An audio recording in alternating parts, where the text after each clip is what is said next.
Hello and welcome back to the show. Hope you guys are having a great day today. Hey, I want to thank you for coming on the intensive. If you were one of the guys that were able to make it, if you were one of the father-son combos that were there on the river and survived, thanks so much for being there. If you've not caught the last episode, please catch the recap and you'll want to make sure and check that out. And it would just maybe spark some memories from last week. We had a really good time. Thanks so much for coming. For those who have been looking on the outside, looking in, checking out the river trips over the last 8 years or so, please consider coming next year. Right now is the good time to put it on the calendar. It's May 7th to the 9th of 2026, and Dr. Jim Orrick is going to be there speaking. So is Bill Smith and my buddy Sam Kaiser. So we're going to have a good old confessional Baptist, a confessional Presbyterian, and a Pentecostal. So we're all going to have a fight to the death and have a lot of fun. So we're going to have a good time on the river next year. Please consider coming. All right, I'm excited about this conversation today. I have been enjoying his work, and you've probably seen some of his prints or work out, and you're going to just realize today, oh my goodness, that's that guy. I'm talking to Ryan Kirby today. Ryan, how's it going, brother? Going great, man. I appreciate you having me here. Absolutely. Thanks for making the time. Really thankful this worked out. Yeah, for sure. I'm looking forward to it. Well, let's go ahead and pray, ask the Lord's help, and then we'll get into our conversation. Father, I just thank you for this opportunity that we have for all the problems that the internet can bring up in so many people's lives. Here is such the just an incredible opportunity we have just to talk to people across the country and being just mutually encouraged and built up. And it's been awesome to see Ryan's work and the gifts that you've given him, how that's expressed itself out and it's been recognized everywhere. And we just thank you that you give us certain gifts, and as we work hard with our hands and do what you've called us to do one day at a time. God, you bring fruit and blessing. We get to see that. And so I just ask that this conversation would honor you, and it'd be just a cool time getting to talk to Ryan. And it's in Jesus' name we pray. Amen. Amen. All right, Thank brother, you. why don't you bring us up to speed? Because as we get going here, some of the people that listen to me and are familiar with what I do will be familiar with what you do, and they'll think, "Oh man, yeah, this is great. I know this guy." And but why don't you just bring us up to speed? Tell us about yourself, your family, and then what it is that you do. Okay. My name's Ryan Kirby. I am 42 years old. Grew up in the Midwest, moved to the South after I graduated college there. I started out as a graphic designer in the outdoor industry, but I was always into fine art on the side. Loved hunting in the outdoors, grew up on a farm. So that's always been an important part of my life. We'll probably get into a little bit more of the story and all that, but now we live in Boone, North Carolina, in the mountains in Western Carolina. My wife, Kim, and I have two kids, an 8-year-old boy and a 5-year-old girl, Rhett and Brooklyn. And a few years ago, where I work now, we bought an 8-acre property that has a house and it's actually a guy's airplane hangar. He had a Oh, really? small, yeah. Very So cool. it was a 4,000 square foot building, and we renovated half of it to be my office and studio, a small informal gallery, and then a warehouse where we ship prints, and we have a couple of part-time employees. So Very cool. um, the walls behind me are bare, but they usually have originals on them. Nice. It's good, man. We have a really, really good life. We live out in the country now. So the kids are able to run and play and just started the garden this weekend. So we've got a good life, man. We're blessed and we're happy. Good deal. I had a good buddy that I grew up with that actually works in Boone. He's a professor of music, I believe, and he's Oh, at it the app? school. Yeah. So Dr. Andy Hannon, Okay. and he's been there, I think maybe a decade now or so, something like that. So Yeah. very, very cool. I've heard it's beautiful there, and It's skiing. I believe there's skiing there, right? yeah. Yeah, it's in the mountains. So people think North Carolina is like the deep south, but we're at 3,400 feet elevation. Low to mid 80s is as hot as it'll get for the Okay. most part here. But we'll have just as much snow and temperatures in the teens. But my wife, what brought us to Boone is she got a job in the MBA program. She got an Oh, MBA okay. back in the day, and we were living down by Lake Norman. And I had started my own business. I'd went out on my own, so I could work anywhere. And she was working for Wachovia, which became Wells Fargo, and it Okay. just be real stressful and just not worth it. She was in IT audit, which I tell people it was the worst Christmas parties ever because it was IT people and they were auditors, and it Oh was man, that sounds she awful. she it just wasn't worth it anymore. So she was looking for something else. A job in the MBA program came up at App, and that's what brought us to Boone. So Okay, very uh, cool. yeah, Yeah, that's very how we cool. got here. So I'm recording right now in Carbondale, Illinois. I grew up in Marion, Yeah, and man. right down the road from you. I think I saw somewhere you went to Bradley, and we're right Yep. in SIU country down here. Yep. And if you're 42, you graduate in '01, or did you graduate in 2000. I 2000? turned Okay. 43 in 2 weeks. Yeah. Okay. Gotcha. Well, you got me by a couple years. I was '02. I graduated in '02 and from Marion, but went down to Tennessee. So I went to the South for a little bit and ended up back here. And now we're here for the long haul. It looks like I've been pastoring a church here for about 9 years, and Yeah. we love it. This is a lot of family here still. My family ended up moving to Missouri Okay. because there's a little bit more freedom there than Illinois. But uh, but yeah, so we're going to the Biltmore here in July. It's my wife and I's 15th Man. anniversary, so we're going to the Biltmore, and then we're going to go on through to Charleston, South Carolina. But we're looking forward to spending some time in North Carolina. If it's not been washed away, I mean, a lot of that area, I guess, and that Biltmore area down there got swept away in the hurricane, from Yep. what I hear, anyways. But okay, We so love that, man. The Biltmore's awesome. yeah, that's what I hear. I mean, everybody that went there, I don't think I've ever met anybody who went to the Biltmore and said, "Yeah, not that great." Yeah. Yeah. When Kim and I were dating, I really tried to impress her one Christmas and took her to the Biltmore and we did like a carriage ride and all that kind of stuff. Like, and now that you're older, you have kids, you got a busy life, baseball, dance, all that kind of stuff. It's like, what do you want for your birthday? Yeah, Like right. back in the day, Life change. I got a lot of brownie points for taking her to the Biltmore. Gotcha. It was cool. Yeah, well, we're looking forward to it, and we have these grand ideas of, what we're going to do on our 10th anniversary. We're going to go back to Hawaii. That's where we went on our honeymoon, and then Yep. we ended up going to Chattanooga with three of our children. We have a fourth now, but we went Yeah. with three because it was right in 2020. My wife was pregnant with let's see, no, we had two. She was pregnant with our third in our 10-year anniversary. We ended up going to Chattanooga and had to bring all our kids because everybody was sick. It was like, well, we're Yeah. still going to go, but we can't leave them with the in-laws now. And everybody was freaked out in 2020 because of everything. Yeah. So we're like the only family walking around Chattanooga with no masks on, about to get kicked out of our hotel with a bunch of kids on our anniversary. So life changes your plans a little bit sometimes. Life has been crazy in 2020, man. That's for sure. That's wild. All right, so you grew up on the farm in Illinois. So Yep. you loved the outdoors and it was just kind of what you did growing up. And I guess you hunted and fished as well. So where did this love of art, how did you realize, man, I got this gift and I just enjoy this, but I'm also good at it. There's a lot of things that people enjoy. They're not too good at it, but you've got this opportunity where you're really good at it. When did that discovery take place for you? Um, really, it's kind of like anything. It was more of a gradual thing for me. We grew up on the farm there, and I was like obsessed with just tagging along with my dad and, riding on the tractor. And he drove a concrete truck in the summers, and I'd take naps in the front seat of the concrete truck, like things that you could do in the 80s that are forbidden Oh now. yeah, we're the last free generation, man. Dude, I mean, I remember riding with dad on the concrete truck. It just had a bench seat. I'm sure it didn't have a seatbelt. I didn't have a car seat, and I would take naps while they were pouring the concrete. Like he was at work on the job, you know. Uh, That's great. I just love tagging along. We had about 20 to 25 head of cattle when I was younger. We did row crops, and I was in that generation where I think we had about 145 acres at the time, but like between my grandpa and my uncle and all of our friends, you could hunt anywhere, Okay. Yeah. We fished in farm ponds, we ice fished, we did all that kind of stuff. And looking back, you didn't really realize how fortunate you were growing up that way. But um, that was my childhood. And so I Hmm. loved deer, turkeys, doves, rabbit, squirrels, fishing. I was obsessed with fishing. Like Bill Dance and Babe Winkleman were my Yeah, heroes. right.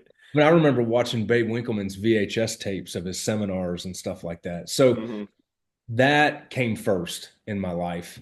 I had a really, really good middle and high school art teacher, and in those days, like the art teacher teaches middle school through high school. Uh, Hmm. in a town of 3,200 people, a real small town. I had 49 kids in my graduating high school class.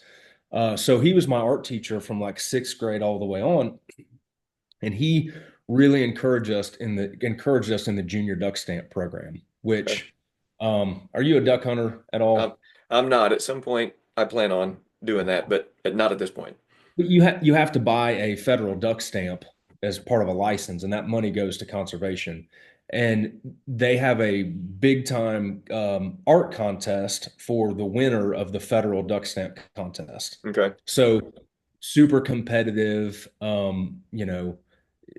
They get judged in Washington D.C. and it's a very competitive. There's documentaries on it about how competitive it is to win the federal duck stamp. Okay. And um, to put it in perspective, like the year that I won the junior, the federal contest winnings were 1.5 million. Oh, So like wow. Okay. Yeah. you become an instant millionaire and your career would be set if you won the adult.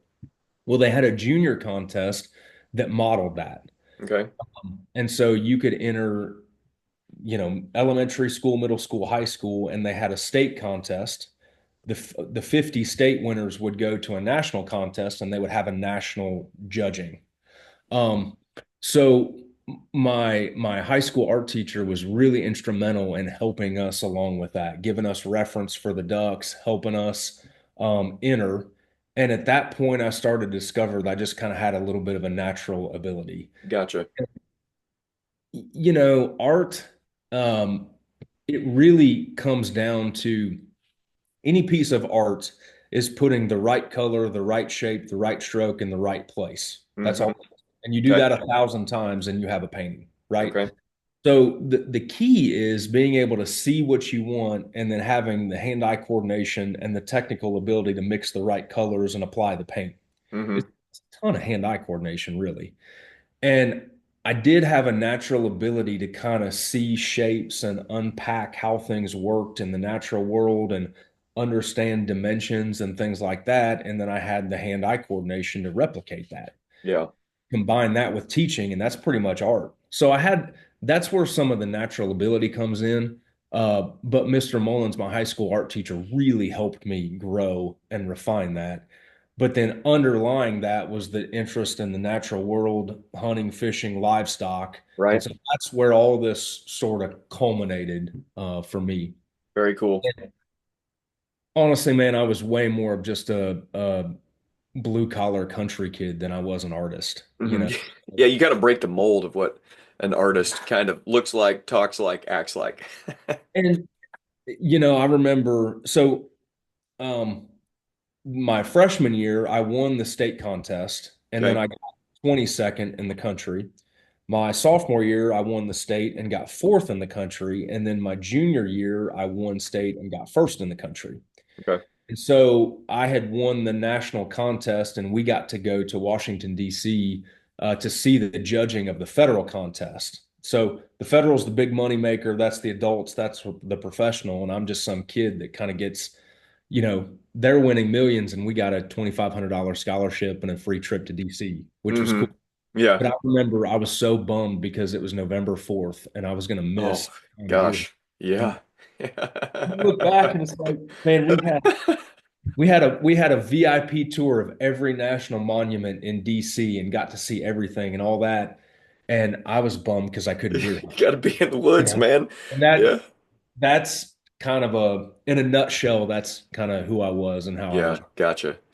Gotcha. It kind of gives you a frame of reference of where you're at that time of your life as well. But I think that time of the year, I didn't start hunting until I was 35. So it's Oh, only been the really? last. There's a guy at our church that said, "Hey, I want you to come out to my farm and I want you to give hunting a shot." And I thought, I grew up playing sports and grew up in the woods actually, but didn't grow up hunting at all. Didn't come from a hunting family. And man, I went out that first year and just loved it. And ever since then, so then I got into bow hunting and the people that are listening in, they know I've talked a lot about this over the last few years. We got to go bear hunting and been in the woods hunting turkey, and we took a men's trip from our church and we went down to Texas and chased down some hogs in the woods in Texas, That's and awesome. that was a good time. It's like the Yeah. best church event ever. Yeah. And so very cool. So if just because people may not know here, I'm going to pull this workout from the latest, or this is I believe the spring. No, this is fall of last year. The Oh, the Club 1871 or whatever it is. picked up the new Field and Stream, and so there's some of Ryan's work right there. You may be familiar with the Whitetail Growth and Maturity print Yeah. as well. That a lot of people have seen that. My brother-in-law has that on his wall, and when I started to connect some of these dots of who you were and what your work is. I know on Outdoor Life as well, you've been on the cover of that, just really everywhere in the outdoor world. But your work is incredible, and it does. It's almost like nostalgic as well because it pulls you back into some of these old prints from Field and Stream and Outdoor Life, where you kind of connect the dots in history as well, where it looks just it's fresh. You have a fresh take and some old covers and things that have been done in the past. But man, is it such a good, I mean, it's just incredible. You know, you can just sit and look at a picture like that and just stare at it and continue to find new things about it that are awesome. We got a guy wearing old Woolrich stuff in the back right there, which is really cool. Yeah. Classic hunting gear. So Appreciate it. feel it's just incredible, man. You got great work, and I love your Instagram as well. You know, you scroll down your Instagram, you got you're a great follow. We'll make sure and put all that stuff in the show notes so people can find the links to all your work. So Mhm. now you're out of high school, you go to college, graphic design, all of that. But then now that's a long way from being a business owner. I guess somewhere along the way you get married, and then how do you begin to say what I'm doing is valuable? I got a gift here. I'm going to turn this into a business. How was that progression? Well, I guess the fundamental part is, I grew up on a farm. My parents were really like kind of conservative, fiscal responsible. Like I remember watching my mom do her checkbook ledger. Like people don't To do the check. penny. Yeah. I mean, I was like, we went to a home ec class or something, and I was like the only kid that knew how to balance a checkbook, like before class. Hmm. And I credit my parents for that because I just saw that. But when I won the junior duck stamp contest, they will let you make prints for a year. You sign a contract with the U.S. Fish and Wildlife Service. And so I made prints and I was like running a ledger of how much they sold for. And I had to calculate and turn my books over to the U.S. Fish and Wildlife Service and I Okay. paid royalties back to them. So, at 16, I was sort of running an art business. Hmm. Um, but and I did commissioned art and I baled hay in the summers. That was my summer job. And Okay. so um, I had a little bit of an experience like running a business, and my parents taught me how to manage money, and so I had a little bit of a background in that. But then I went to college, and I knew in the back of my mind I wanted to paint full time one day, but it's such a big stretch. Like Hmm. most fine art people just go and teach college, and you Right. just Okay. get stuck in academia forever. Um, you know, like painting full time out of college as a professional artist is like saying, I want to go to the NBA out of high school. Yeah. Man, it can be done, but whew, it's rare. And so I knew that I wanted a marketable skill. I went to Bradley actually to study engineering, Okay. um, and got a scholarship there. Funny story, I was actually, we couldn't afford Bradley, but I was actually valedictorian of 49 kids. Okay. And Bradley gives a half scholarship for valedictorian, whether it's 49 or 490. So I got Okay. Great. a half scholarship to You got Bradley. it. I was the top of 49. So I went there, but I was going to study engineering. And then the more I got into it, the more they had this thing called graphic design. And it was on these big Mac tower computers, that they Okay. had. Um, and it's basically like visual communication. Like how do you lay something out and design a book cover, a magazine cover, and advertising, a billboard in a way that can communicate a message. I had to learn all the technical sides, like how to operate a Mac computer and Photoshop and Illustrator that I didn't know, but that really resonated with me. At the same time I was doing that, I was donating art to the Adams County National Wild Turkey Federation chapter. Okay.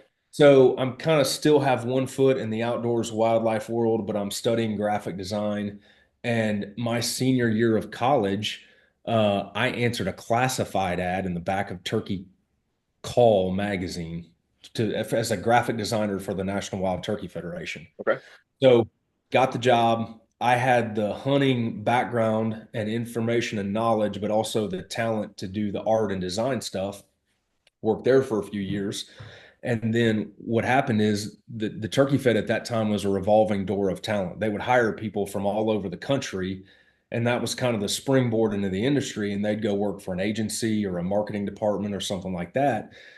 And within a few years, they were kicking back freelance work to me because they knew Hmm. what I was capable of, and now they're in a new role and they need someone to illustrate a shotgun, how a shotgun works. Okay. So I was doing that, and I got to the point I was working more and making more money on the side, freelancing, than I was in my full-time job. There's a lot of personal stuff I'm leaving out here, but in the middle of that, I'd met Kim, didn't have any kids, nothing like that. And so it's like if I don't launch out on my own, I never will. Okay. And so at this point, I had kind of run the accounting for my freelance business, kind of learned how all that worked, new pricing and stuff. And so at that point, I launched out on my own. In the first Gotcha. few years on my own, I was doing graphic design more than anything. Okay.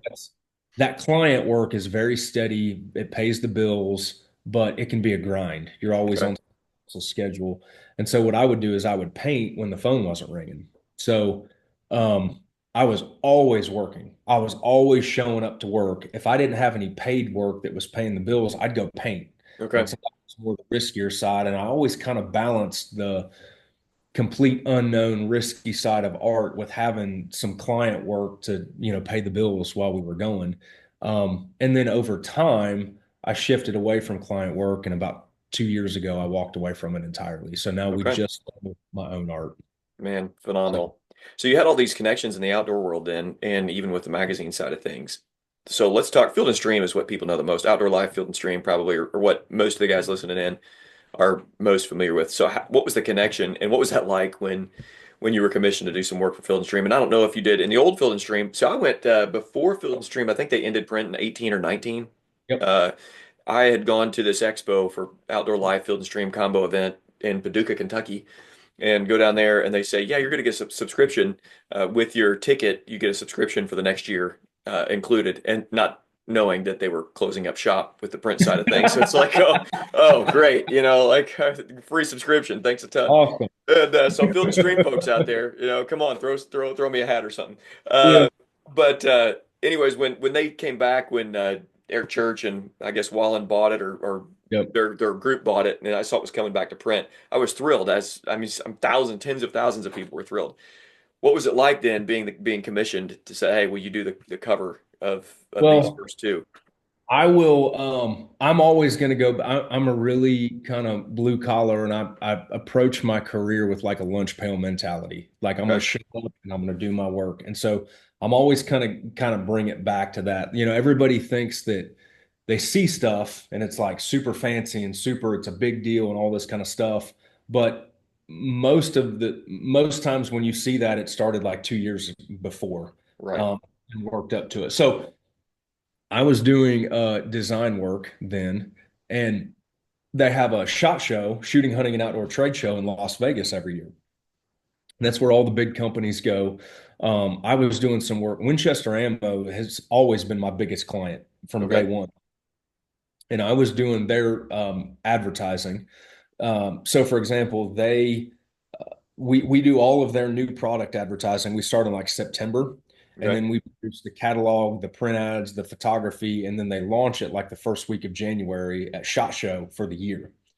Um, and I was trying to, get more clients, get more Winchester's work, get more of my foot in the ground. And so, I paid my own way to go out to Las Vegas to SHOT Show. okay, And I had a couple buddies that were going out for their own companies. I'd crash in their hotel room. I mean, at this point, like I remember months where I had 5,000 in expenses and I made $500 in income. Like there were some gotcha. real months. And this was kind of the year I'm like crashing on, extra beds and couches in their hotel room, but trying to make connections in the industry. Okay, And going back to, I was doing all this fine art when the phone wasn't ringing and nobody was watching, nobody was paying attention.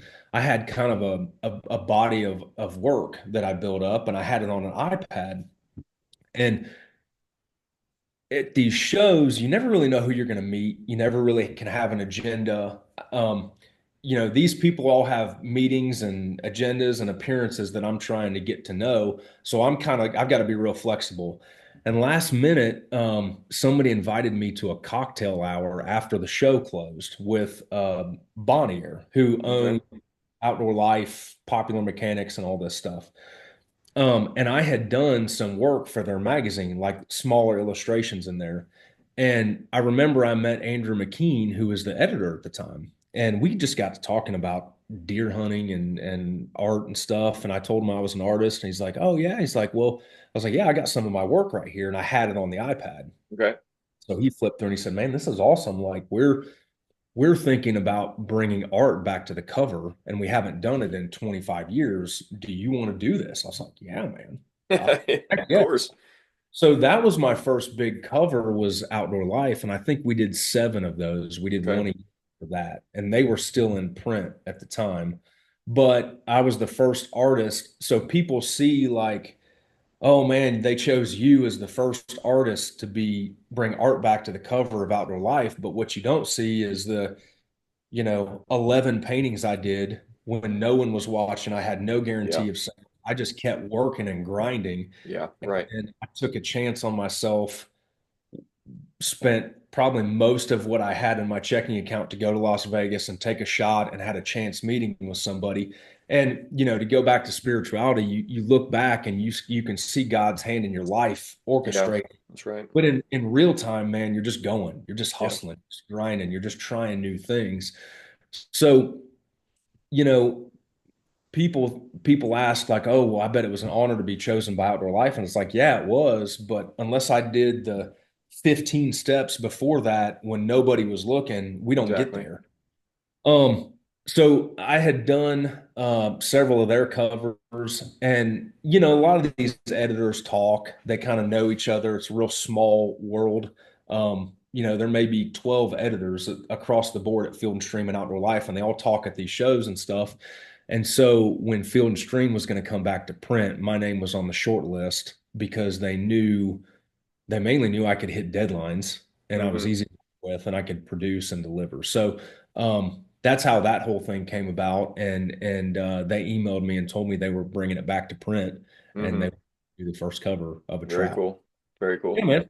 Yeah, I think opportunities like that are a result of long hours and exactly what you're saying when nobody's looking. You're putting your hands to the plow and trusting that God's going to provide, that there's going to be, at the end of this, whatever you're doing, that this is going to be worth it, even in months or days or weeks that it feels like nothing's being accomplished at all. I think that's a honorable, mentality in really all of life with your work, and especially as men, as doing whatever the work is that God has laid in your hands, do it with all your might and trust Him with the results here. You can't make things happen, but then you look back over your life and you realize, man, look what God's done, and look at all these connections here that, really were either impossible or providential, where God just put the right person in the right path, the right time, and then all this work that's been done behind the scenes, you see the fruition of it. And man, that's been evident in your life. So let's switch gears a little bit. So did you Mhm. grow up in a Christian home? Uh, let's talk about how you became a Christian and what was that like in your life? Woo, we're getting messy here, There we buddy. go. That's right. We're getting to the nitty gritty. So, my journey to faith was a disaster for the most part. Um, we were the total, I think you call them creasters, Christmas and Easter. Yeah, yeah, that's right. Uh, Creasters, man. my dad refused to go to church. My mom would bring us to the Presbyterian church there, Bethel Presbyterian in Hamilton. And it was, my grandma was like one of the cornerstones. Like they did the social hours and the luncheons and stuff in the fellowship hall. And she was an old church lady, Okay. for the most part. So mom would bring us on Christmas and Easter, had very, very, very little, if any, like grounding in faith. We didn't even really do the Sunday school type stuff. Okay. Um, and grew up that way. And I I think my epic downfall is that I always had enough grit and talent and ability. I could perform and get results on my own. Okay. And so looking back, it was kind of like I don't really need God. I don't really Hmm. need God in my life. Just, I can do my own thing. Um, and I had a lot of underlying issues kind of festering in my life that I didn't realize at the time. I had a lot of performance issue. My identity was tied up in my performance and what I could do and how I could perform on a football or basketball field or what I could create and all that kind of stuff. And from the outside looking in, I really had it all together, but on the inside, I was a mess. Hmm. And when I went to Bradley, I met a girl, and we both just kind of fell head over heels for each other, for lack of a better term. Hmm. Um, we both had kind of some underlying issues, and we kind of latched onto each other. But don't like it was kind of it was odd how perfect everything was. And we Okay. knew we were getting married, and we knew this and knew that. As I started getting towards the end of college, I just was kind of a wreck internally, and that was starting to kind of show itself. I think I was depressed, had a lot of anxiety about what I was going to do after college. And that's a big transition time for a lot of people. You're Oh yeah, graduating definitely. college, so there's some underlying stress there. But long story short, man, she broke up with me, and I was devastated. And that was really the straw that broke the camel's back for me because all of my issues just kind of surfaced at that Okay. point. Dude, I just hit rock bottom. I was, I was hospitalized for depression and suicidal thoughts, Wow. two different times. I had to take a semester off of college and move back home. Um, I was just a wreck, man. There's just the rug had just been pulled out from under my feet, and I just couldn't get myself back up. Right. Um, but there were some people that loved on me and told me about Jesus. I accepted Christ at like 2 a.m. on some mutual friends' living room one time. Okay. Hmm. Um, and that didn't fix anything. It made it worse. It made it worse. It wasn't just like I that. You're all fixed. and honestly, man, looking back, I thought that's how it was going to be. Like, oh yeah, I just do that, and then all this stuff is fixed, and we go right back to normal. Right. Man, it probably took me a decade to work through my issues and um I don't know. I'm just a wreck. I couldn't. I was just in such a fog that it took me a long time um, to work through that stuff. And I was a Right. Christian at this point the whole time. Hmm. I even worked for a church for a year Oh doing really? men's. Yeah, in Augusta, Georgia. All these the churches now have like media people and sound and light people. And I was a designer. And so, man, even though I was like committed, I was in a Bible study, I was reading my Bible, I called myself a Christian, I was working for a church. I just still, I kind of had to work through some things Hmm. for years. It took me a long time to get there. Um, so that's really how it became a Christian. I had to be broken, and I Yeah. was Right. broken Yeah. bad. It's interesting with, the Christianity is the only religion in the world that declares justification on the front end. And where people get confused with that is, the promise of the gospel of Jesus is that Jesus died as a substitutionary sacrifice in our place. There's our sins upon him, but he also lived a perfect life, and that's credited to those who are in Christ Jesus. And so the reason we're justified is that we are counted righteous. And I think a lot of people get this idea, especially in more charismatic circles, that we're made righteous, that those who are born again automatically now are just walking this road of sanctification with no issues or problems and kind of flying on the clouds. And the reality is, sanctification is this long process, the rest of our life, where at any given moment, our trust is always and only in Christ and not in the strength of our hands, the strength of our heart, or our righteousness or sanctification. It's always in what Christ has done for us. And I think at any given place in our life, then we look at our life and it's like, yep, still today, Jared, I've been a preacher now for 16 years, uh, husband and father, and walking with the Lord for a long time since I was a little boy, and still today I'm reminded, man, I don't have it all figured out yet. It's just, it's like, I just don't, Yeah.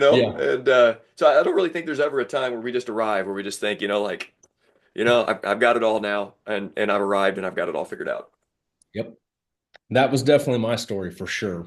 Yeah, yeah, Um, So now you end up then you met your wife and now you're a dad. You got a couple kids now. And what's it like? You know, they're not growing up on a farm with uncles and property all over the place. So how do you it's every man who has children. I think it's our challenge is to not overburden our kids with what we enjoy, but also wanting to bring them into what we enjoy because we want them to enjoy that as well. And how do you walk that balance? You said your oldest is 8, your youngest is 5. We've got 10 down to 16 months. So we got boy, Woo. boy, girl, boy.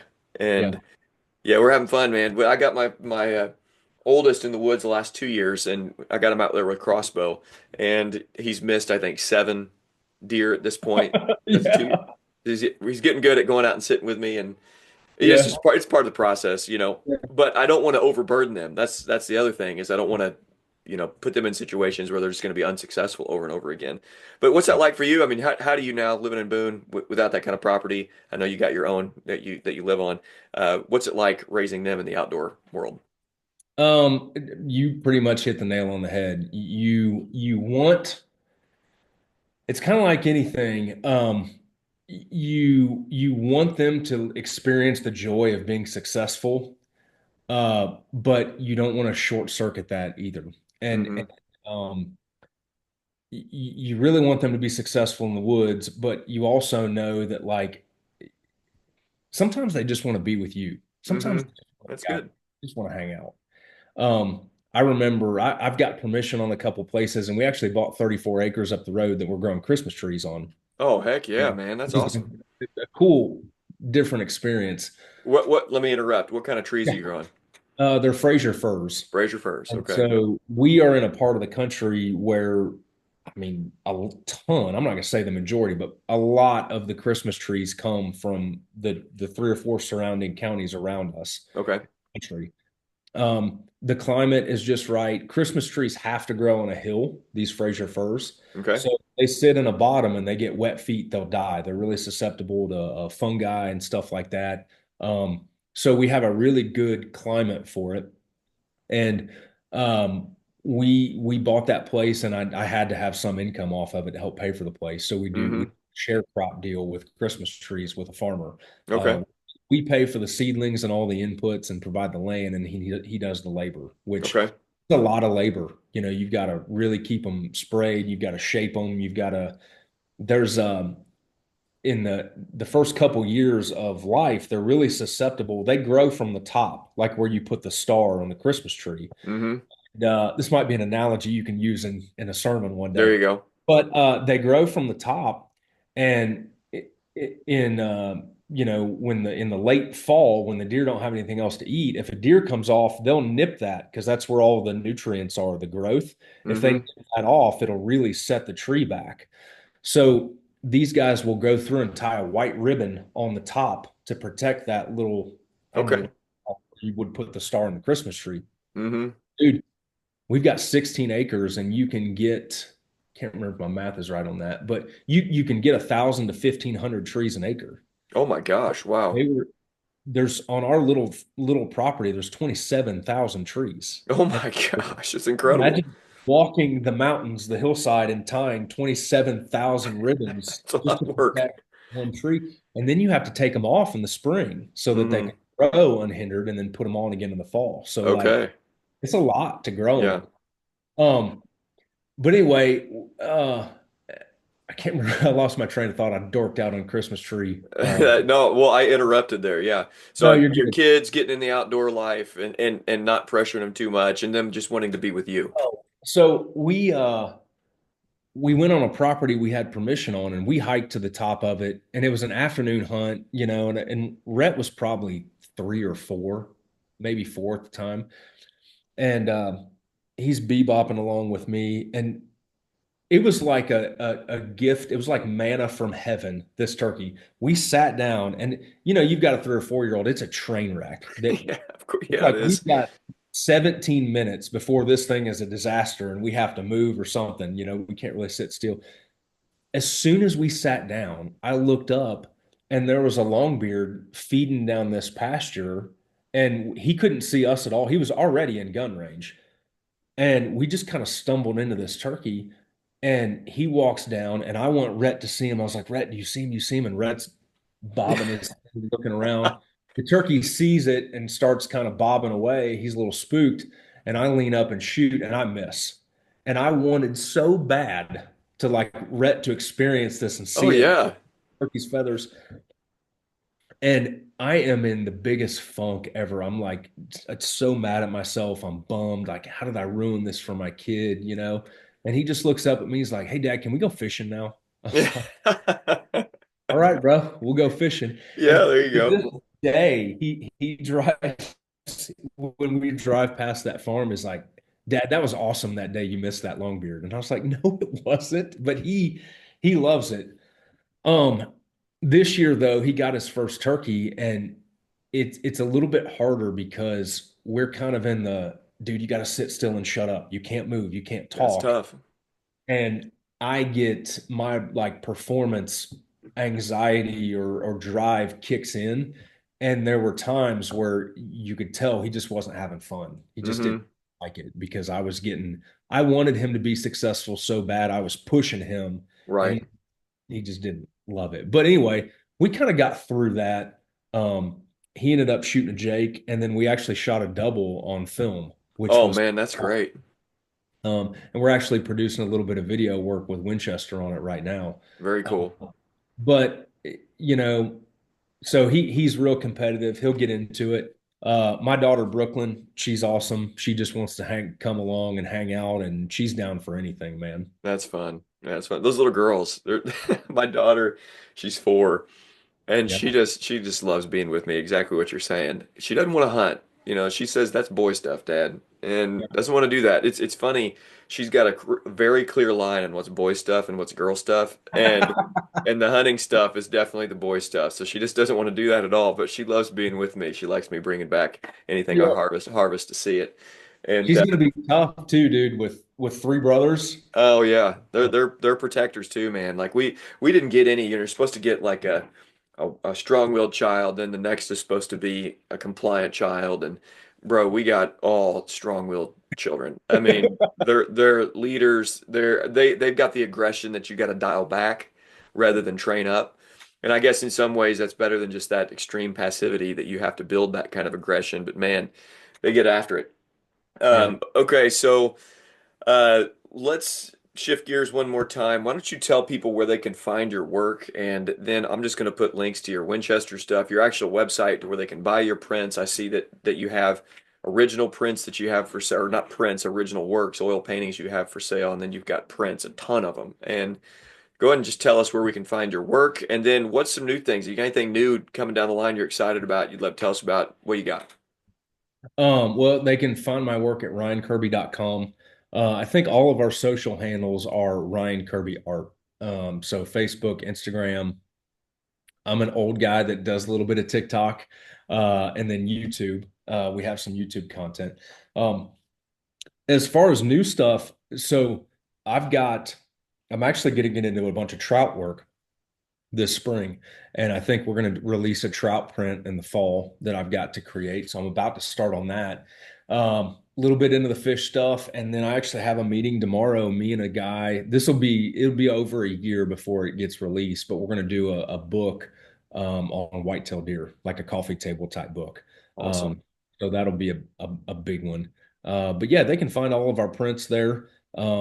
We do original art sales of the actual original oil paintings, and most of those are bought by collectors. And then we have canvas prints of some of those original oil paintings, and then we have a line of paper prints and posters.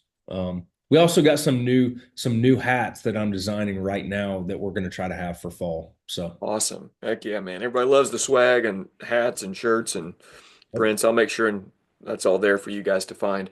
Hey, Ryan, this has been a lot of fun, man. There's a lot more that we could have talked about, but tried to honor your time here and wrap things up in a timely manner. So appreciate you coming on the show, guys. We've been talking to Ryan Kirby. Ryan, appreciate it. hey man, thank you so much. I've enjoyed it.